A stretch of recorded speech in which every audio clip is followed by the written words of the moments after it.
Hello, and good morning, good afternoon, good evening, good night, wherever in the world you may be, my pixies. I'm here today to talk about sequential brushes in Rebelle 6.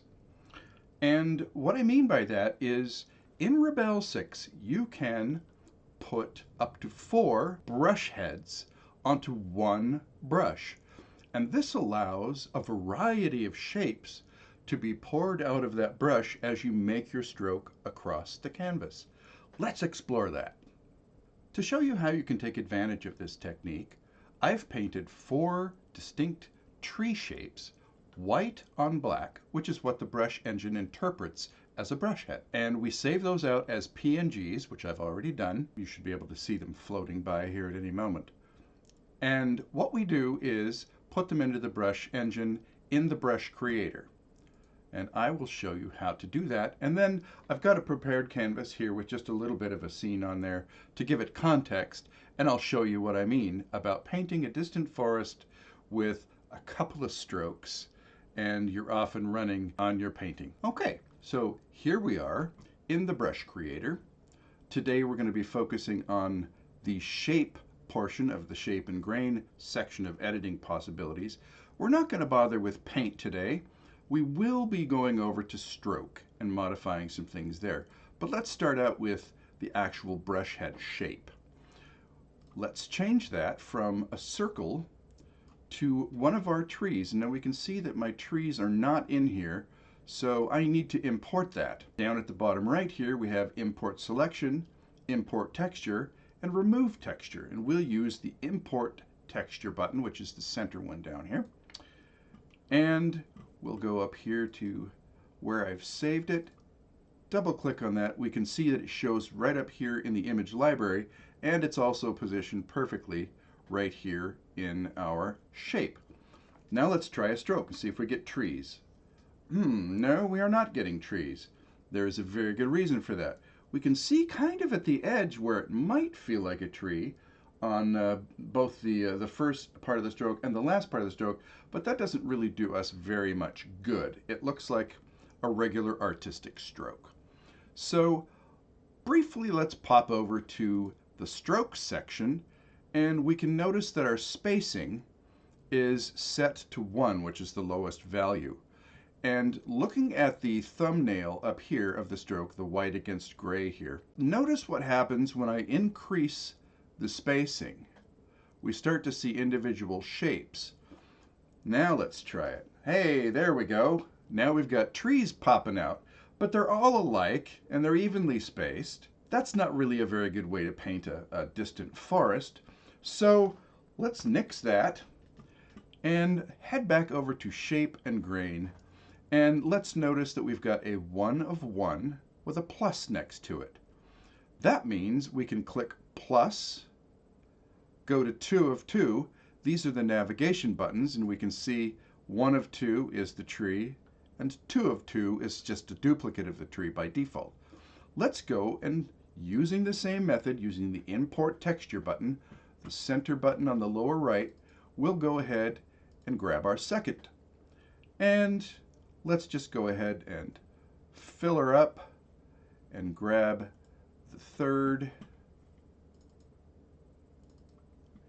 and the fourth. So now, as we step through our brush heads, we can see that each one is a representation of a different tree. Now let's try this. Oh, see, now we're getting quite a nice variety.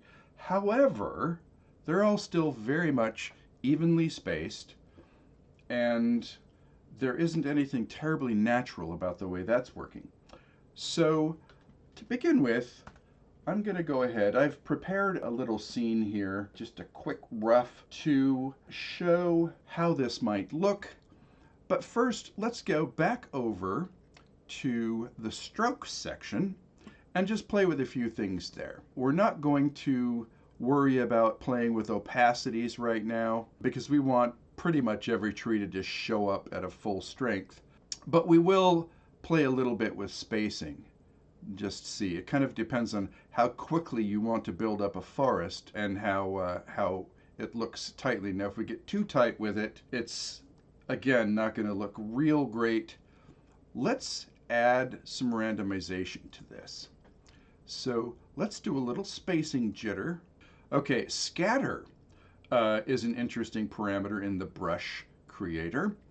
And what it does is it offsets the placement of each dab or expression of the brush head in a random way. And if you take it clear to the top, you get something that's kind of perfect for making wrapping paper or something like that. It's great for making a textile pattern or whatever you might want to do that has patterns like that spread out. But for our purposes, we'll keep that scatter very, very minimal because it also scatters on the vertical as well as the horizontal. So now we've got it dialed in to what looks like a fairly reasonable outlay. So let's just get into trying it out on the painting canvas here. Just take our size down a little bit, and I've matched the color with the little hill shape that I created. So let's start going ahead. We'll populate that hill with some of these trees. And you can notice that where it matches the color of the hill perfectly, we're just getting the silhouette of the forest back there. And where it's a bit lighter, or it could be darker, we see through to what might be the forest floor. So we can control the density of the trees, and I'm just stroking and dabbing to make those small shapes, or just running it across the top of that shape to make those more filled in kind of areas. So there's that. You can just continue this, step forward with another layer. I like to observe the laws of aerial or atmospheric perspective, which states that things that are very distant are going to be less intense in their color, more faded or dull. They're also going to be lighter in color, and they'll have a tendency to move toward a bluer color from whatever their natural color is. So as we go pulling forward closer to the viewer in our painting, let's also head a little bit more toward green. We'll go a little bit darker and just a little more intense color.